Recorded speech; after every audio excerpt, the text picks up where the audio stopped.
Good morning good morning. Good morning. Good morning. Sonakshi, what a present surprise. ఈ టైంలో నువ్వేంటి ఇక్కడ? యాక్చువల్లీ రూమ్ నెంబర్ 313లో నా డయాబెటిక్ పేషెంట్ ఉన్నారు. వాళ్ళ కోసం భోజనం తీసుకొచ్చాను. నువ్వు వంట చేసావా? నో, నాకు ఎలా చేయాలో చెప్పడమే తెలుసు. మా అమ్మ చేసింది. హాస్పిటల్ రూల్స్ దాటి నేను ఏది వాళ్ళకి తినడానికి ఇవ్వను. మీరు దిగులు పడకండి. నీలాంటి అమ్మాయిని నేను ఇంతవరకు చూసిందే లేదనుకో. Thank you doctor. ఒక రిక్వెస్ట్ ఉంది. నా దగ్గర చాలా ఫ్రీ టైం ఉంది. నేను మరికొంతమంది పేషెంట్స్ ని హ్యాండిల్ చేయగలను. మీ పర్మిషన్ ఉంటే. Yes of course, why not. Excuse me. Hello doctor Sinha. What? మీరు అలా ఏమీ ఇవ్వకండి, నేను వస్తున్నాను. ఎక్స్క్యూజ్ మీ సోనాక్షి, నేను ఎమర్జెన్సీ కేసుకు వెళ్ళాలి. Okay, see you later. మీరు ఇంత సీనియర్ డాక్టర్ అయి ఉండి హౌస్ కాల్ కి వెళ్తున్నారా? హాస్పిటల్ యొక్క బోర్డు మెంబర్ వాళ్ళ అమ్మగారికి సీరియస్గా ఉందని ఫోన్ చేశారు. హాస్పిటల్లో ఎంత పెద్ద డాక్టర్స్ అయినా ఎమర్జెన్సీ అంటే వెళ్ళి తీరాలి. ఇన్ఫ్యాక్ట్ నాకు కూడా నీ సహాయం అవసరం ఉంది. Absolutely doctor. కానీ మీరు ఇక్కడ పని చేస్తున్నారు. నేను కేవలం కన్సల్టెంట్ మాత్రమే. మన డోనర్ పేషెంట్ అంటే ఆల్మోస్ట్ హాస్పిటల్ పేషెంట్ తో ఈక్వలే doctor. Anyways doctor, see you later.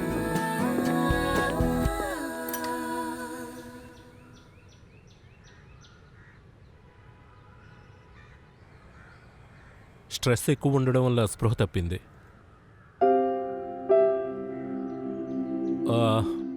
మీరు ఎక్కువగా ఆలోచిస్తున్నట్టున్నారు. లేదు, అదేమి లేదు. నేను బానే ఉన్నాను. మీరు బాగా భోంచేస్తున్నారా? నేను బాగానే తింటున్నాను. మీ పూజా కార్యక్రమాలు ఎలా సాగుతున్నాయి? బానే జరుగుతున్నాయి డాక్టర్. అవును, ఈ వారం 3 పూజలు చేశారు కదా? ప్రదోషం కదా, ఇంకా అమావాస్య ఉంది, ఇంకా మాఘ పూర్ణిమ. అన్నీ బాగానే జరిగాయా? అన్నీ బాగానే జరిగాయి డాక్టర్. 3 పూజలు ఒకే రోజు, పైగా ఉపవాసం ఉండుంటారు. అవును. మరైతే మీరు ఎక్కడ భోంచేస్తుంటారు?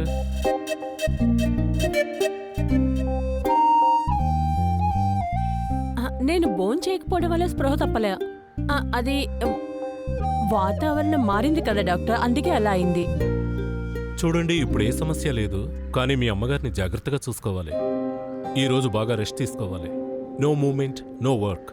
ఇంకో విషయం, లైట్గా భోంచేయండి. స్వీట్స్ తినకూడదు, నో ఫ్రై ఐటమ్స్. అరే ఆంటీ, ఏమైంది మీకు? నాకు విషయం తెలియగానే హనుమాన్ గుడికి వెళ్ళి పూజ చేసుకుని ప్రసాదం తీసుకొచ్చాను. ఆంటీ, మీకేం కాదు, ఈ ప్రసాదం తీసుకోండి, మీకు నయం అవుతుంది. బంటి, ఏమైందే? డాక్టర్ గారు ఇప్పుడే స్వీట్స్, ఫ్రై ఐటమ్స్ తినకూడదని చెప్పారు. అంటే ప్రసాదం కూడా తినకూడదా? ఆంటీ, మరేం పర్లేదు, నేను తింటాను, మీకు తగ్గిపోతుందిలే. నాకు లడ్డు అంటే చాలా ఇష్టం, తిన్నా కూడా ఏం కాదు.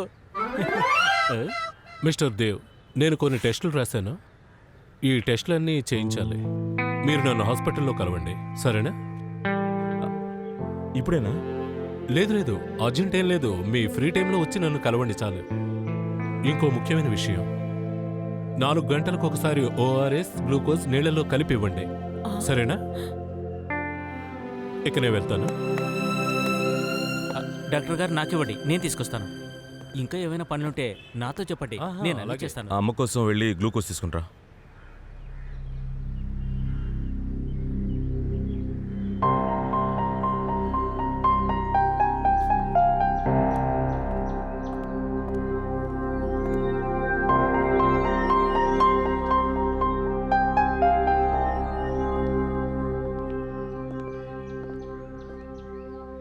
దేవ్, ఇప్పుడు నువ్వు హాస్పిటల్ వెళ్లాల్సినంత అవసరం ఏమీ లేదు. నేను హాస్పిటల్కి వెళ్తున్నానని నీకా తెలిసిందమ్మా? నాకన్నీ తెలుసు. ఇంతకీ డాక్టర్కి ఫీజు ఎంత ఇచ్చావు? ఎక్కువ తీసుకున్నాడు కదా? అమ్మా, ఏమనుకుంటున్నావు దేవ్, ఈ రోజుల్లో డాక్టర్లు ఎక్కువ ఖర్చు చేయిస్తారు. ఒక పని చేయి, కిచ్చుని పిలిచి వేడి పాలలో పసుపు కలిపి ఇమ్మను. నాకు వెంటనే. ఊరుకోమ్మా, అన్ని టెస్టులు చేసే తీరాలి. డాక్టర్ చెప్పినట్టే నువ్వు వినాలమ్మా. అలాగే, అన్ని టెస్టులు చేయించుకుంటా, కానీ బంటితో వెళ్ళి నేను చేయించుకుంటాను. నువ్వు ఆఫీస్కి వెళ్ళు. సరే, ఓకే, నేను ఆఫీస్కి బయలుదేరుతాను. పద. అమ్మా, ఏమైంది? ఎక్కడికి బయలుదేరుతున్నావు? నువ్వు ఆఫీస్కి వెళ్తున్నావు కదా, భోజనం రెడీ చేసి వద్దా? నువ్వు ఇక్కడ నుంచి కదిలావంటే నేను ఆఫీస్కి వెళ్ళడం మానేసి నీ దగ్గర ఇక్కడే కూర్చుంటాను. నేను ఏ పని చేయను. సరే, కదలకుండా ఇక్కడే కూర్చుంటాను. నువ్వు ఆఫీస్కి వెళ్ళి నీ పని చూసుకో. మరి ఇక్కడ నుంచి కదలకూడదు.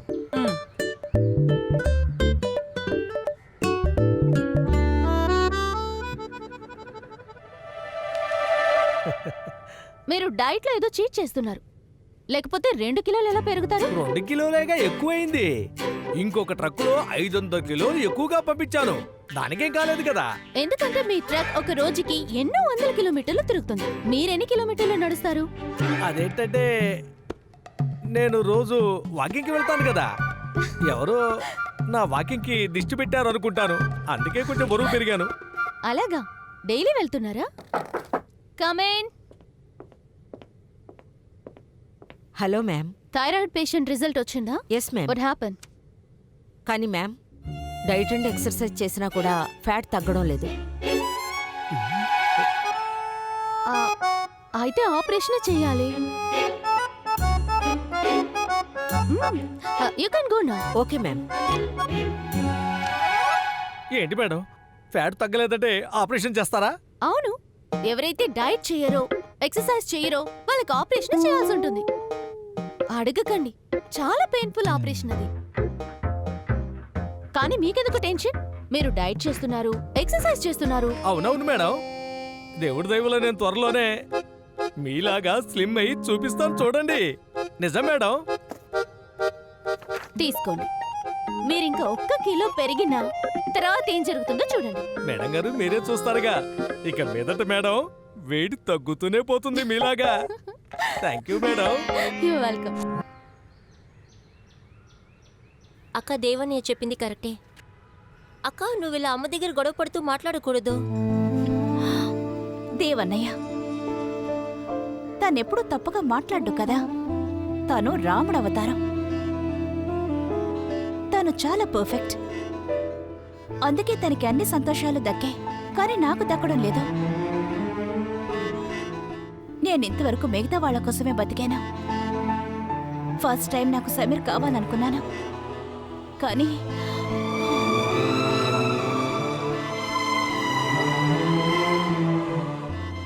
అక్క, నువ్వు సమీర్ని బాగా ఇష్టపడ్డావు. కానీ వాళ్ళ అమ్మగారు ప్రవర్తన చూసావు కదా. ఆవిడ ఈ సంబంధాన్ని ఎక్స్చేంజ్ ఆఫర్ లాగా మార్చేశారు. రియా, నువ్వు అమ్మలాగా దేవన్నయ్య గురించి ఆలోచిస్తున్నావు కదా. అన్నయ్య సంతోషం మాత్రమే ముఖ్యమా? చెప్పు. నేను తన కోసం చాలా చేశాను. తనకు సిచ్యువేషన్ వచ్చినప్పుడు తనేం చేశాడు? నేనింతవరకు ఇంటి కోసం చాలా కష్టపడ్డాను, కానీ ఆ కష్టానికి వాల్యూ లేదు. అక్క, నువ్వు పడిన ప్రతి కష్టానికి ఒక వాల్యూ ఉంది. నిక్కి అప్పుడు చాలా చిన్నపిల్ల, కానీ నాకు అన్ని జ్ఞాపకం ఉన్నాయి. నువ్వు మా కోసం, మన ఫ్యామిలీ కోసం నువ్వు చిన్నతనాన్ని త్యాగం చేశావు. అమ్మ పరిస్థితిని కూడా అర్థం చేసుకోవాలిగా. కొంచెం ఆలోచించు. దేవన్నయ్యని తను ఎంకరేజ్ చేయకపోయి ఉంటే మన పరిస్థితి ఇప్పటికీ అలాగే ఉండుండేది. అక్క, నువ్వు సాక్రిఫైస్ చేశావు. ఆ సాక్రిఫైస్కి తగిన వాల్యూ మేమందరూ ఇస్తున్నాం. ఈ ఇల్లు, ఈ స్టేటస్, ఇదంతా అమ్మ, అన్నయ్య నీ కష్టం వల్లే వచ్చింది. నువ్వు ఒక కారణం. ఇది మర్చిపోవటం ఎవరి వల్ల కాదు. అన్నయ్య, అమ్మ కూడా మర్చిపోరు. అక్క, నేను నీకన్నా చిన్నదానే కావచ్చు, కానీ ఒక విషయం బాగా తెలుసు. ఈ ఎక్సెస్ ప్యాకేజ్తో ట్రావెల్ చేయడం మంచిది కాదు. ఈ కోపం, చెడు ఆలోచనలు ఇవన్నీ ఎక్సెస్ ప్యాకేజే. అందుకే ఇదంతా మర్చిపో అక్క, ప్లీజ్.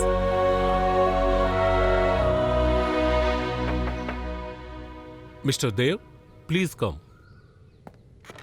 మీరు వస్తారని నాకు బాగా తెలుసు. మీరేం చెప్పలేదు డాక్టర్, అందుకని నాకు అర్థమైంది. మీరు చెప్పిన దానికంటే విషయం సీరియస్ అని తెలుసుకున్నాను. ఇలా చూడండి, రిపోర్ట్స్ వచ్చేంత వరకు నేనేది కరెక్ట్గా చెప్పలేను. కానీ కొన్ని విషయాల గురించి నేను మీతో మాట్లాడాలి. లాస్ట్ ఇయర్ మీ అమ్మగారికి ఒంట్లో బాలేదు కదా?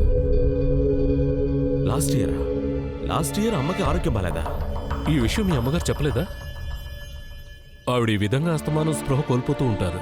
ఇలా చూడండి మిస్టర్ దేవ్, ఏ తల్లైనా కూడా మనల్ని బానే చూసుకుంటారు, కానీ వాళ్ళ గురించి వాళ్ళు పట్టించుకోరు. ఇలా వాళ్ళ గురించి వాళ్ళు పట్టించుకోకపోతే చాలా డేంజర్. పోయినసారి ఆవిడికి ఒంట్లో బాలేనప్పుడు ఆవిడికి అది చిన్న ప్రాబ్లమే, కానీ అది ఫాలో అప్ చేయలేదు. కానీ సిమ్టమ్స్ తెలిస్తేనే మీకు చెప్పగలం. ఇదంతా వీక్నెస్ వల్లే జరిగింది. మొత్తం రిపోర్ట్స్ అన్నీ వచ్చిన తర్వాతే అసలు ఏంటనేది నేను మీతో చెప్పగలను.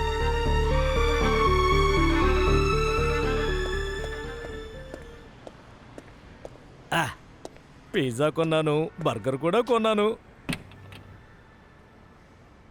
మిగతావి తర్వాత తినొచ్చు. ముందుగా బర్గర్ తినాలి. ఆ పై నుండి ఆపరేషను నేను చేయించుకోను. ఎక్స్క్యూజ్ మీ, కొంచెం కార్ తీస్తారా?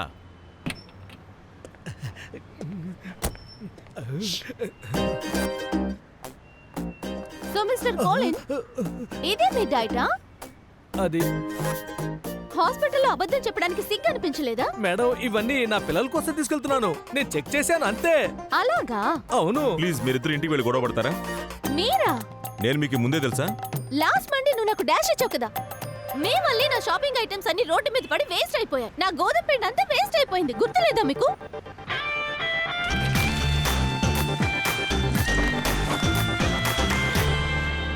మిస్టర్ కోహ్లీ, నేను చెప్పేది వినండి. మీరు ఇలా జంక్ ఫుడ్ తినడాన్ని ఆపకపోతే ఆ తర్వాత మీ పరిస్థితి చాలా దారుణంగా నేను ఉంటుంది. నిజంగా చెప్తున్నాను. దీని తర్వాత సాయంకాలమే నేను సమోసా, జిలేబీ ఇవి తప్ప ఏవి తిన్ను. నో అవును. జిలేబీ, నో సమోసా అన్ని బంద్ చేయాలి. మీరు ఇవన్నీ తింటా ఉంటే డైట్ కంట్రోల్ చేయలేరు. గుర్తుంచుకోండి. ఇటువంటి సైకో భార్యతో ఎవరు జీవించాలనుకుంటారు? మీరు ఇప్పుడు ఏమన్నారు? దయచేసి మీరు కారు తీయండి. అలాగే. మీరు ఇప్పుడు ఏమన్నారు? నేను సైకోనా? సైకోనా? హలో మిస్టర్, నేను తన భార్యని కాను.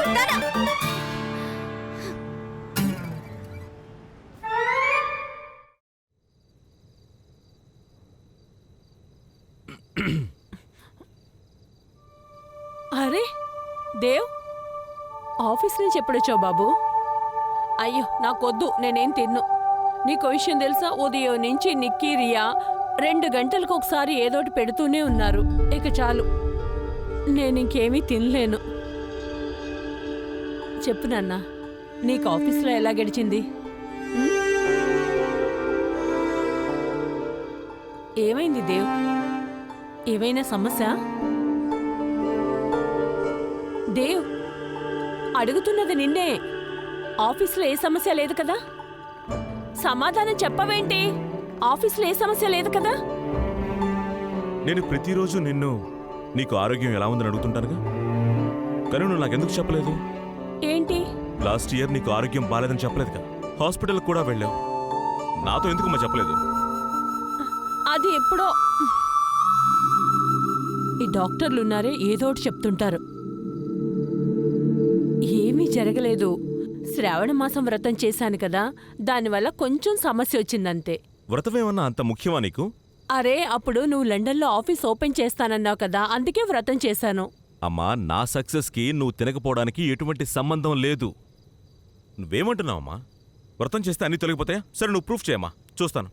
చూడు, నీ కంప్యూటర్ ఉంది చూడు, దానికి ఒక హైఫై ఉంది కదా. హైఫై కాదమ్మా, అది వైఫై. ఏదో ఒక ఫైలే, వైఫై. నాకు ఆ విషయం చెప్పు. వైఫై మీకు కనిపిస్తుందా? లేదు కదా, కానీ అన్నిటినీ కలుపుతుంది కదా. నమ్మకం కూడా అచ్చం అలాంటిదే. కనిపించదు, కానీ అన్ని బంధాల్ని కలుపుతుంది.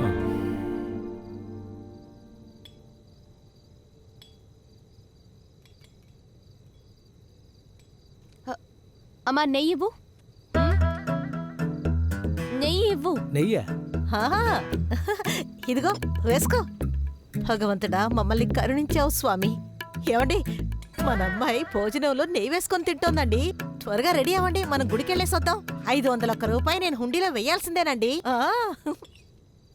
సోనా, ఏంటమ్మా, ఎవ్రీథింగ్ ఓకే?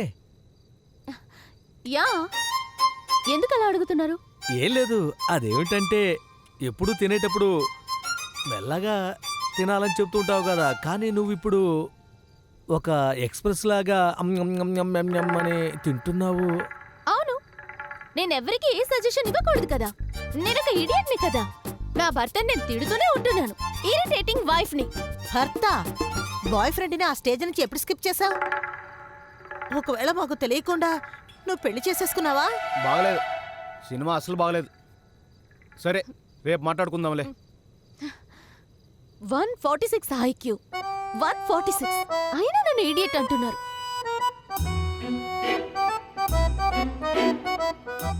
ప్రపంచంలో వాడికి తప్ప ఇంకెవ్వరికీ తెలివితేటలు లేవనుకుంటున్నాడేమో. Mister route. సరే అమ్మా, నువ్వు ఈ విధంగా తప్పించుకోవాలని మాట్లాడుకో. నాకెందుకు ఈ విషయం చెప్పలేదు? ఏమైంది దేవ్? నీకు ఆరోగ్యం బాలేని విషయం గురించి. నేను చెప్పాను కదా దేవ్, అప్పుడు నువ్వు లండన్ ఆఫీస్ ఓపెన్ చేస్తున్నావు. ఆ టైంలో నువ్వు చాలా బిజీగా ఉన్నావు. అందుకే ఇలాంటి చిన్న చిన్న విషయాలు ఎందుకు చిన్న చెప్పడమని. నీకు ఆరోగ్యం బాగలేనిది చిన్న విషయం ఎలా అవుతుంది? ఎవరిని చూసి మీరు దాచిపెట్టడం నేర్చుకున్నారో నాకు అర్థం కావట్లేదు. నిన్ను చూసే. నువ్వు నా దగ్గర ఒక విషయం దాచిపెట్టావు కదా. సమీర్తో నేహా పెళ్లి కోసం నువ్వు సమీర్కి నీ బిజినెస్లో వాటా ఇస్తానని తనకి చెప్పావు కదా.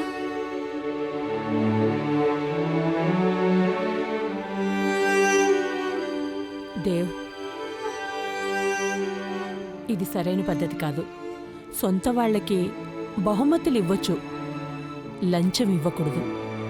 జీవితంలో సంతోషం ఉండాలి, డబ్బు పెట్టి కొనుక్కోకూడదు. అర్థమైందా? తప్పప్పులేవి నాకు సరిగ్గా తెలియదమ్మా. కానీ నేహ సంతోషంగా ఉండడమే నాకు కావాలి. తనని సంతోషంగా చూడాలనుకున్నాను. తను మన కోసం ఎన్నో చేసిందమ్మా. ఎన్నో కష్టాలను కూడా ఎదుర్కొంది. నేను నేహ ఎప్పుడు నవ్వుతూ ఉండాలని నేను అనుకున్నానమ్మా. తన కోసం నేను ఏమైనా చేస్తాను.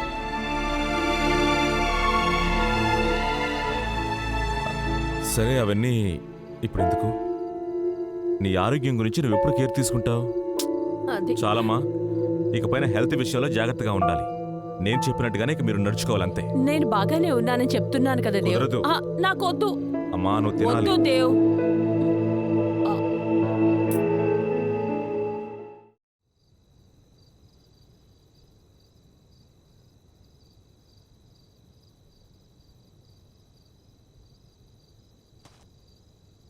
నేహా, కూర్చోమ్మా.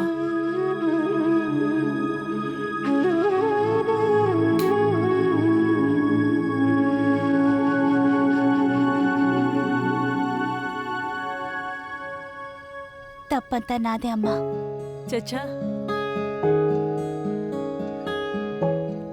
నా ఆరోగ్యం పాడైతే అది నీ తప్పెలా అవుతుంది తల్లి? ఈ ఇంట్లో అన్ని తప్పులు నేనే చేస్తున్నాను. నా మీద చూపించాల్సిన ప్రేమ అభిమానాలు కూడా దేవా నీ మీద చూపిస్తున్నా. అట్లీస్ట్ నాకు కోప్పడ్డానికి, ఏడవడానికన్నా హక్కు ఉండేది. మీ అనారోగ్యం వల్ల అది తీసేసుకున్నారు. నా నిశ్చితార్థం ఆగిపోయింది. నాకు చాలా బాధగా ఉందమ్మా. మీ మీద కోప్పడే హక్కు కూడా నాకు లేదమ్మా. మీరెందుకు సరిగా తినడం లేదు? ఎందుకు మీ ఆరోగ్యం పాడవుతుంది? నాకంటూ ఏమీ లేవమ్మా. నా కష్టాలనైనా నాతో ఉండనివ్వండి.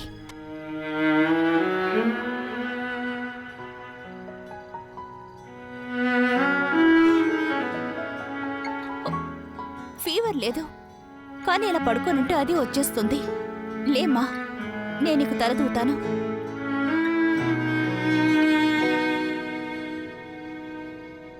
నువ్వు భోంచేసావా నేహా? తిన్నాను. మరి నిక్కీరియా? వాడు తినకుండా నేను ఎప్పుడైనా తిన్నానా? తల వెంట్రుకలో ఇలా ఉంచుకున్నావేంటమ్మా? నూనె రాసుకోవు, హాస్పిటల్కి వెళ్ళవు, కానీ నన్ను హింసించడానికి నీ దగ్గర చాలా టైం ఉంటుంది.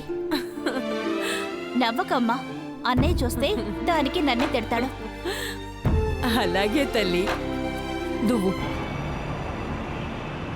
మిస్టర్ దీక్షిత్, మేజర్ ప్రాబ్లం అంటూ ఏదీ లేదు, కానీ చిన్న చిన్న ప్రాబ్లమ్స్ మాత్రం ఉన్నాయి. అవేంటంటే సోడియం, బీపీ, హిమోగ్లోబిన్ అన్ని తక్కువగా ఉన్నాయి. కాల్షియం డెఫిషియన్సీ కూడా తక్కువ ఉంది. ఆవిడకు కంప్లీట్ రెస్ట్, న్యూట్రిషన్స్ డైట్ అవసరం.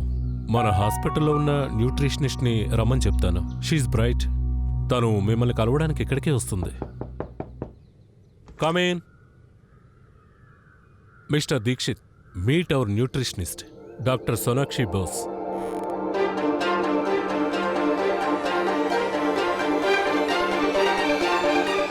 నువ్వా? నువ్వా?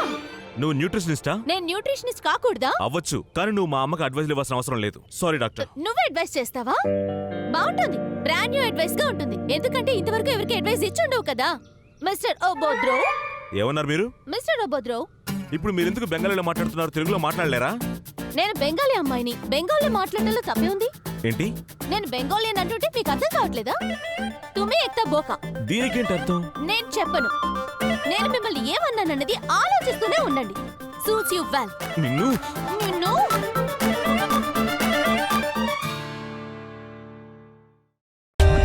For more updates, subscribe to our channel, click the show links and enjoy watching the videos.